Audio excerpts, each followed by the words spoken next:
It trembles like an animal. The vibration spreads through my chest. A furnace of breath and smoke. 300 horses devour the darkness without remorse. The music comes in the air, gently as glass in the bloodstream. She walked with me in silence. Her gaze as hollow as distance.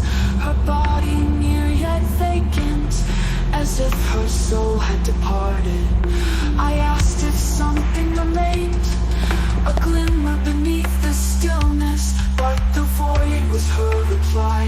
Her silence deeper than the night.